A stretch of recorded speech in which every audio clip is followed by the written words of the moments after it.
माजी के अंदर हमने थोड़ी सी रिसर्च की, 26 मार्च 2020 कोरोना नया नया आया था, थोड़ी देर हुई थी पाकिस्तान में आए हुए।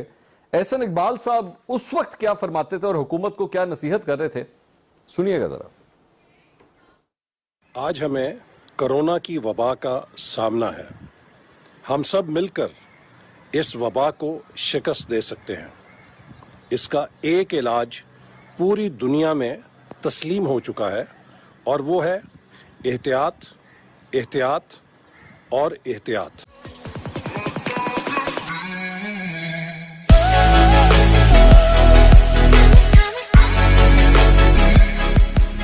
कि लॉकडाउन हो जाना चाहिए। लॉकडाउन का मतलब तो फिर ये भी है कि किसी किस्म के जलसे नहीं होंगे, जुलूस नहीं होंगे। अज़मा साहिबा, पहले ये सब कुछ, तो इतना बड़ा यू टर्न नहीं, यू टर्न नहीं है। मुझे जरा मौका दीजिएगा। एक तो मालिक साहब, किसी से पूछने की जरूरत नहीं है। मैंने अपने वालिद साहब खोए हैं जुलाई के अंदर, और वो तब हुआ जब हाई कोर्ट खोल दिए गए थे।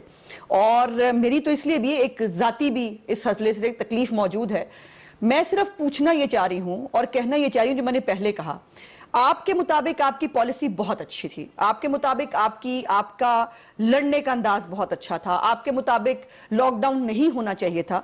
यहां पर जो शहबाज साहब ने कहा, इन्होंने नहीं किया ना लॉकडाउन, और इन्होंने जो है वो एक स्मार्ट लॉकडाउन, हैंडसम लॉकडाउन, पता नहीं केड़ा केड़ा लॉकडाउन वो करके ये जो है वो और बताते रहे मुइशत की जो है वो गज़ो गायद से हमें आगाह करते रहे। एहसन इकबाल साहब ने एहतियात की बात की, हम आज भी यही कह रहे हैं एहतियात होनी चाहिए। लेकिन मुझे ये बताइए, बाजारों में कितने हजार लोग फिर रहे होते हैं? कोई अंदाजा है जनाब को? रेलवे स्टेशन पे कितने हजार लोग होते हैं? बस अड्डों पे कितने? या तो फिर आप लॉकडाउन लगाइए ना, फिर लगा दीजिए, पूरे मुल्क में लॉकडाउन लगा दीजिए, फिर जाहिर है फिर कोई भी कुछ भी नहीं करेगा, आपकी तकरीबात जारी रहे। एक तरफ आपकी पॉलिसी ये है, मेरी गुजारिश पूरी कर लेने दो मंसूर, एक मिनट। आप कंट्रीब्यूट कर रहे हैं सारी चीज। हम 2 घंटे की ओपन प्लेस के ऊपर, इनकी खुद की पॉलिसी अब ये है कि ओपन प्लेस के ऊपर फंक्शंस होने चाहिए, जो है वो शादी भी ओपन प्लेस पे हो, रेस्टोरेंट्स हैं वो भी ओपन प्लेस पे हो। हमारी 2-2.5 घंटे की एक एक्टिविटी है जो भी ओपन प्लेस पे होती है, वहां पर कोरोना फैल जाता है। लेकिन पूरा मुल्क जो वैसे चल रहा है उससे कोरोना नहीं फैलता। देखिए, इस मुनाफकत के मैं खिलाफ हूं। मेरी गुजारिश यहां पे सिर्फ इतनी सी है, कोविड के अलावा के हवाले से पॉलिसी क्या मुल्क की पता है आपको? मुझे बता दीजिए अगर आपको पता है तो। इस वक्त भी मुल्क के अंदर 30,000 टेस्ट हुए हैं आज। अच्छा। ठीक है, और मुल्क की आबादी कितनी है? 22 करोड़। एग्जाम्पल ये देंगे हमें, अमेरिका, इंडिया, फलाना, आपको पता है वहां पे डेली कितने लाख टेस्ट होते हैं? फिर अभी कुछ दिन पहले की बात है, अरशद वही चौधरी को आप जानते हैं, वो जब पोली क्लिनिक में गया, उसके पास वेंटिलेटर वहां पे अवेलेबल नहीं था, इस्लामाबाद के। और अभी बकौल ये पीक नहीं आई थी जब अरशद का जो है वो इंतकाल हुआ। और बहुत सारे जर्नलिस्ट जो है वो भी लिखते रहे कि वेंटिलेटर। एक मिनट, अब ये बताओ कि तैयारी कर ली आपने? पहली वेव में तैयारी की थी? मुझे ये बताइए इनकी तैयारी क्या है? आज भी 4 अरब, देखिए मंसूर, 4 अरब 84 करोड़ रुपए से ज्यादा इमरान खान साहब ने, एक मिनट मुझे बात पूरी कर लेने दो, 4 अरब 84 करोड़ रुपए से ज्यादा इमरान खान साहब ने दोनों ने मुल्क बैरून मुल्क एहतियात इकट्ठे किए, और नेशनल असेंबली में फ्लोर ऑफ द हाउस कह रहे हैं हमने 1 रुपया खर्च नहीं किया। मालिक साहब कुछ कहना चाह रहे हैं। मालिक साहब आपकी आवाज नहीं आ रही थी, प्लीज बोलिएगा। मैं सिर्फ ये कह रहा हूँ, अज़मा पैशनेटली बोलती हैं, मैं एक सिंपल सी बात कहना चाह रहा हूँ कि देखें, जब हम मार्केट्स की एग्जांपल ना दें, क्योंकि वो ट्रेड एंड कॉमर्स है, वहाँ लोगों ने जाना है और वो एक डेली लाइफ का हिस्सा है। ये सुपर स्प्रेडर इवेंट्स हैं जिनको आप बात कर रहे हैं, जलसे जुलसे, और कोई उस आप बंदे पे बंदा चढ़ा होता है, वो आपके सामने देखना है। मेरा सवाल बड़ा सिंपल है। देखिए, 2 चीजें हो रही हैं। पहले यहाँ पे कोरोना, आपके मुल्क में लिटरेसी बड़ी थोड़ी है, जहालत बहुत ज्यादा है, पोलराइजेशन बहुत ज्यादा है। पहले ही लोग कोरोना को सीरियसली नहीं लेते थे। यही मसला पड़ा था, कोरोना है और जी एवं कहते ने कोरोना, वो इतने नहीं कोरोना, शहर च गया, ये गया, और जी गर्म मुल्कों च नहीं होता, ठंडे च होता, ये सारी बातें चल रही थी।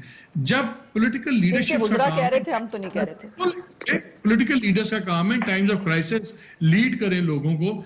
अब जब फजलुर रहमान साहब खड़े हो कहते हैं हमें ये क्या कोरोना का ड्रामा बना के हमारे जलसे खराब करना चाहते हैं, लोग समझते हैं कि वाकई ये कोरोना इतनी बड़ी चीज नहीं है जो कोविड जितना ये बना दिया गया है। This is the most damaging part. खाली आपका जलसा नहीं है, जब कोविड के बारे में ये रवैया जो है ना कि ये इतनी सीरियस बात नहीं है, बाजारों में भी है जी, घरों में भी है, जलसे में हो गया तो क्या हो गया, ये रवैया बेड़ा गर्क कर देगा। जलसा तो आप एक दिन करेंगे, 4 जलसे करने खत्म हो जाएंगे, शायद 50,000 आदमी को हो जाएगा। वो खादिम रिजवी साहब का जनाजा हुआ, उसने ये सुपर स्प्रेडर करें, रहने दें। सराजी साहब के जलसे पे बात ना करें, वो रहने दें। इनके अपने जलसों पे बात ना करें, वो रहने दें। मैंने कोई आर्ग्यूमेंट नहीं जीतना भाई, मैं तो वो उसके लिए शहबाज गिल बैठे हुए, वो खुद ही अपना डिफेंड करेंगे। मैं सिर्फ दोनों के रवैयों की बात कर रहा हूं कि कोरोना को एक कैजुअल एटीट्यूड बन गया। लोग समझते हैं कि इसमें सीरियस बात नहीं है, क्योंकि हमारे लीडर कहते हैं कुछ नहीं होता, कोरोना आओ जलसे करो।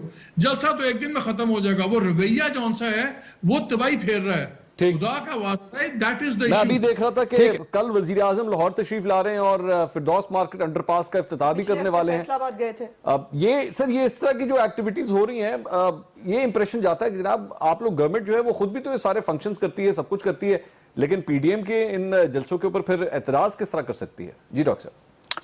मंसूर, बहुत अच्छा सवाल भी है और बहुत अच्छा एतराज भी है आपका। देखिए, पहले तो गवर्नमेंट ऑफ द डे होने के नाते हम बिल्कुल जिम्मेदारी किसी पे नहीं डाल सकते। ये जिम्मेदारी हमारी है और हम इस जिम्मेदारी को लेते हैं।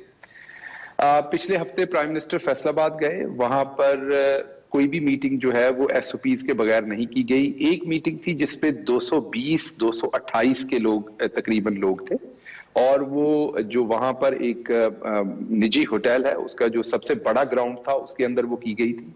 तमाम एसओपीज को आपके पास फुटेज होगी, आप उसे चला सकते हैं। वजीर आजम चूंकि पीडीएम को रिस्ट्रिक्ट करना है, पॉइंट स्कोरिंग करनी है, तो वजीर आजम जो है वो खुद नहीं जाएंगे, लेकिन यहां पर पंजाब के लोग जो है वो इज्तिमा इकट्ठा कर लें। मुझे ये समझ नहीं आती 300 की फिगर कहां से आ गई है। ये कौन से साइंटिस्ट ने बताया इन्हें कि 300 की फिगर वाले जो है ना वहां पे इज्तिमा पे कोरोना नहीं जाता?